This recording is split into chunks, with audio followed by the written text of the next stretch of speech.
मेरे शोहर नहीं है, डिवोर्स हुआ है, 4 साल हो गए हैं। बहुत ज़्यादा हो गई है। मैं बहुत मुश्किल से बच्चों को संभाल रही हूँ। बच्चे मेरे पढ़ भी नहीं रहे और वो मेरे साथ ही जाते हैं, थोड़ी बहुत ही हेल्प करवाते हैं। कोई शख्स कहता है, नेक इंसान कहता है, मैं आपको अपनी ज़िंदगी में हमसफ़र बनाना चाहता हूँ, आपको अच्छी ज़िंदगी गुजारने का मौका देना चाहता हूँ, तो क्या आप उससे शादी करें? हाँ जी, मैं कर लूँगी। अस्सलाम वालेकुम, आप पॉजिटिव पाकिस्तान देख रहे हैं। मुझे रिहान यूसुफ कहते हैं। तमाम तारीफ़ों ज़ात पाक के लिए जो हमारी शहरत के करीब है और हमारी हर आने जाने वाली सांस के बीच में होने वाली मामूली सी जुम्बिश को भी बाखूबी जानता है। नाज़रीन, इस वक्त मेरे साथ एक इंतहाई मजबूर बहन मौजूद हैं। क्या कहानी है, क्या स्टोरी है, क्यों इनको कैमरे के सामने आना पड़ा, इनसे जानते हैं। अस्सलाम वालेकुम। वालेकुम सलाम। आपका नाम? आयशा। आयशा, मुझे बताइएगा, आप ऐसी क्या वजह बनती है जिसकी वजह से आपको कैमरे के सामने आना पड़ा? जी, मेरे 3 बच्चे हैं छोटे छोटे और मैं जॉब करती हूँ, उसमें मेरा सरकट नहीं चलता। इतना मेरे सर पे कर्जा चढ़ गया है, रेंट देना है मकान का, और इसलिए मजबूरी पे मैं आई हूँ कैमरे के सामने। आप काम क्या करती हैं?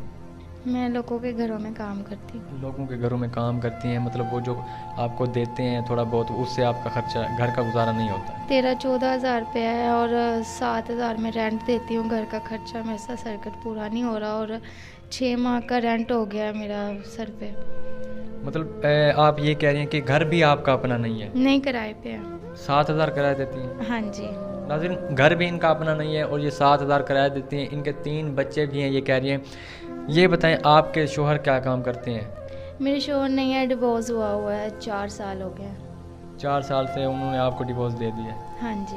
उसके बाद से आपकी जो है ज़िंदगी में मुश्किलात पैदा हो गई ऐसे? जी, बहुत ज़्यादा हो गई है। मैं बहुत मुश्किल से बच्चों को संभाल रही हूँ। बच्चे मेरे पढ़ भी नहीं रहे और वो मेरे साथ ही जाते हैं, थोड़ी बहुत ही हेल्प करवाते हैं। बच्चों को इसलिए नहीं पढ़ा रही क्योंकि उनके एक्सपेंसेस आप पूरे नहीं कर सकती? जी, बिल्कुल भी नहीं कर सकती। मैं उनके कपड़े भी नहीं ले सकती।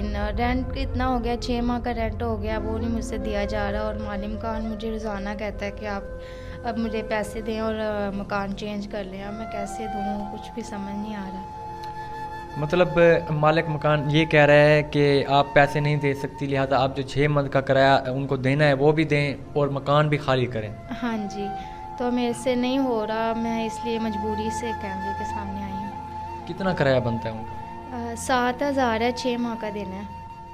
नाज़रीन, ये इंतहाई दुख की बात है कि इन्होंने 6 माह का किराया भी देना है और मालिक मकान कह रहा है कि भाई यहाँ से चली जाओ और 6 मंथ का किराया भी दे के जाओ। ये इंतहाई मजबूरी की वजह से सोशल मीडिया पे आई हैं, कैमरे के सामने आई। इस तरह कोई भी अपनी खुशी से नहीं आता।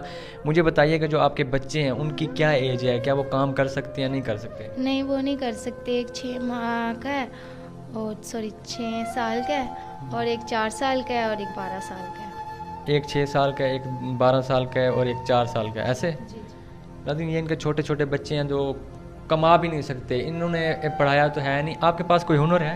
नहीं, कुछ भी नहीं। मैं बस कपड़े बेच सकती हूँ। पहले मैं कपड़े का काम करती रही और मेरे पास कपड़े लेने के भी पैसे नहीं है कि मैं कपड़े का काम शुरू कर लूँ।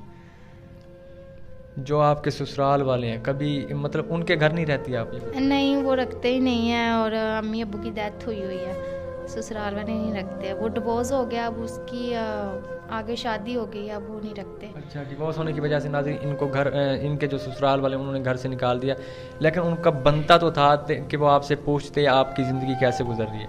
वो नहीं पूछते क्योंकि वो भी नशा करता है और वो खुद रेंट पे रहते हैं। वो नहीं पूछते, वो अपना खुद भी रेंट पे रहते हैं। डिवोर्स आपने खुद ली थी या उन्होंने, आपके जो शोहर थे उन्होंने दी थी? नहीं, मैंने खुद ली थी क्योंकि वो नशे पे लग गए थे इसलिए।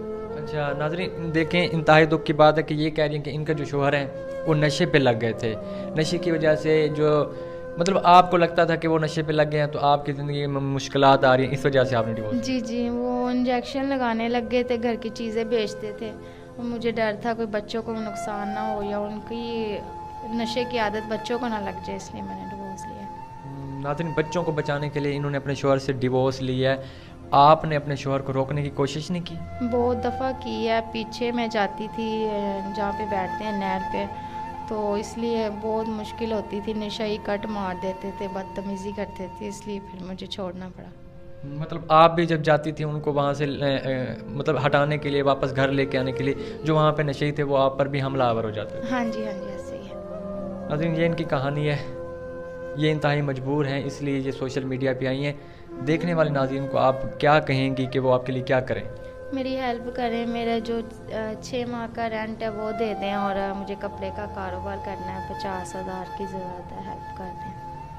ज़ाहिर सी बात है, अब आपका शोहर भी नहीं है, आप अकेली ज़िंदगी बसर कर रही हैं, वो भी किराए के मकान में। अगर कोई शख्स कहता है, नेक इंसान कहता है, मैं आपको अपनी ज़िंदगी में हमसफ़र बनाना चाहता हूँ, आपको अच्छी ज़िंदगी गुजारने का मौका देना चाहता हूँ, तो क्या आप उससे शादी करें? हाँ जी, मैं कर लूँगी। मतलब किस तरह का इंसान आपको चाहिए? जैसा मर्ज़ी हो जाए, लेकिन मेरे बच्चों को संभाल दे बस। ये इनकी ख्वाहिश है कि कोई भी हो इनके बच्चों को संभाल ले, इनके बच्चों को जो है हकीकी वालिद की तरह रखे। ये थी आयशा की कहानी, आपने भी सुनी है। देखने वाले नाज़रीन को क्या मैसेज देंगी? बस हिम्मत ना हारें और अपने बच्चों का मुस्तकबिल ठीक करें, और दुआ करें कि मुझे भी कुछ अच्छा मिल जाए, कि मेरे बच्चों का मुस्तकबिल ठीक हो जाए।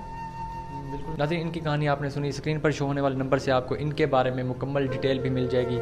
मुझे इजाज़त दें इस उम्मीद इस यकीन के साथ कि आप लोग इसकी हेल्प करेंगे। मुलाकात होती है नई वीडियो में। अल्लाह हाफ़िज़।